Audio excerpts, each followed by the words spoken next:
Food panda recently ওদের delivery পার্টনারদের নিয়ে একটা বেশ ইন্টারেস্টিং আয়োজন করেছে, একটা মুভি নাইট।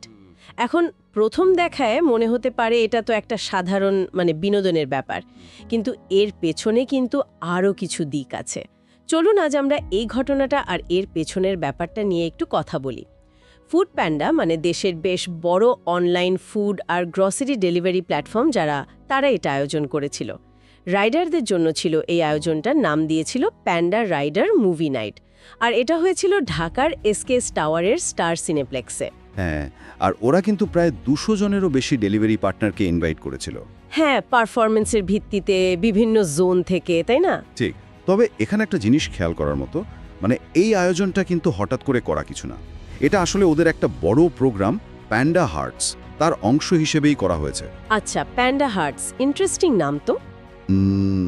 এই প্যান্ডা হার্টস প্রোগ্রামের উদ্দেশ্যই হলো ওদের ভাষ্যমতে ডেলিভারি পার্টনারদের সেফটি, নিরাপত্তা, তাদের সুস্থতা, নিজেদের এবং কমিউনিটির উন্নয়ন, এই ধরনের সুযোগ সুবিধাগুলো দেখা। এটা একরকম পার্টনারদের ওয়েলফেয়ার বা কল্যাণের দিকে তাকানো আর কি। বুঝলাম।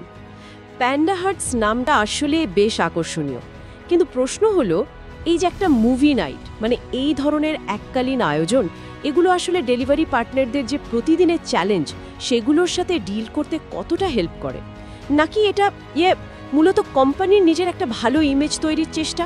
এটা কিন্তু খুব ভ্যালিড একটা প্রশ্ন তুলেছেন। দেখুন, এই ধরনের উদ্যোগের কিছু ভালো দিক তো অবশ্যই আছে।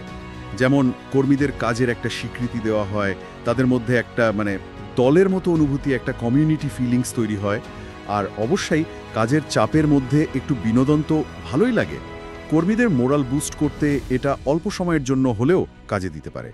আর এই যে কর্মীদের ভালো থাকা বা তাদের কাজের স্বীকৃতির জন্য এন্টারটেনমেন্টকে ব্যবহার করা, এই আইডিয়াটা কিন্তু নতুন না। তবে গিগ ইকোনমির ক্ষেত্রে এর প্রয়োগটা একটু অন্যরকম। গিগ ইকোনমি বলতে তো আমরা বুঝি যেখানে কাজের ধরনটা একটু অস্থায়ী, ফ্রিল্যান্সিং টাইপের, যেমন এই ডেলিভারি প্ল্যাটফর্মগুলোতে যারা কাজ করেন। এখন এই কর্মীদের সাথে কোম্পানির রিলেশনশিপটা কেমন হওয়া উচিত তা নিয়ে তো বেশ ডিবেট আছে। এই মুভি নাইটের মতো আয়োজনগুলো কি সেই সম্পর্কটাকে নতুন করে ডিফাইন করার চেষ্টা? শুধু টাকা দিলাম, কাজ নিলাম, এর বাইরে কিছু? হ্যাঁ, সম্ভবত সেরকমই একটা চেষ্টা এখানে আছে। যদি আমরা একটু বড় পার্সপেক্টিভে দেখি, সারা বিশ্বেই তো এই গিগ ইকোনমিতে যারা কাজ করেন, এই পার্টনার, এদের ধরে রাখা, এদের লয়্যাল্টি বাড়ানো, এটা কোম্পানিগুলোর জন্য একটা বিরাট চ্যালেঞ্জ। তাই অনেক কোম্পানি এখন নানা রকম এক্সপেরিমেন্ট করছে আর কি, কিভাবে এই কর্মীদের সাথে সম্পর্কটা আরও ভালো করা যায়। প্যান্ডা হার্টস বাই মুভি নাইটও হয়তো সেরকমই একটা চেষ্টা, যেখানে সম্পর্কটা শুধু লেনদেনের না হয়ে আরেকটু বেশি কিছু করার চেষ্টা করা হচ্ছে। কিন্তু দিনের শেষে যদি ভাবি, একজন ডেলিভারি পার্টনারের জন্য সবচেয়ে জরুরি কি? ভালো ইনকাম, কাজের নিরাপত্তা, ধরুন হেলথ ইন্স্যুরেন্স, নাকি একটা মুভি নাইট? এই আয়োজনগুলো কি আসল যে সমস্যাগুলো, যেমন ধরুন রাস্তায় কাজের যে রিস্ক বা ইনকামের যে অনিশ্চয়তা, সেগুলোর কোনো সমাধান দেয়? দেখুন, এখানেই তো ব্যাপারটা একটু কমপ্লিকেটেড হয়ে যায়। অবশ্যই ভালো পেমেন্ট, সেফটি বা ধরুন স্বাস্থ্য বীমা, এই জিনিসগুলো কর্মীদের জন্য অনেক বেশি বেসিক, অনেক বেশি জরুরি। একটা মুভি নাইট বা এই ধরনের প্রোগ্রাম নিশ্চয়ই এগুলোর অল্টারনেটিভ হতে পারে না। যারা সমালোচনা করেন তারা তো বলতেই পারেন যে এগুলো হয়তো আসল সমস্যা থেকে নজর ঘোরানোর একটা কৌশলও হতে পারে। তবে অন্যভাবে দেখলে এটাও ঠিক যে এই ধরনের আয়োজন কর্মীদের প্রতি কোম্পানির একটা গুডউইল বা সদিচ্ছার প্রকাশ হিসেবেও কাজ করতে পারে, যদি এর পাশাপাশি মূল সমস্যাগুলো নিয়েও কাজ করা হয়। অবশ্যই। আচ্ছা, তাহলে প্রশ্ন আসে যে এই সেক্টরে কর্মীদের ভ্যালু করার বা পার্টনার অ্যাপ্রিসিয়েশনের সবচেয়ে ইফেক্টিভ উপায় কি হতে পারে?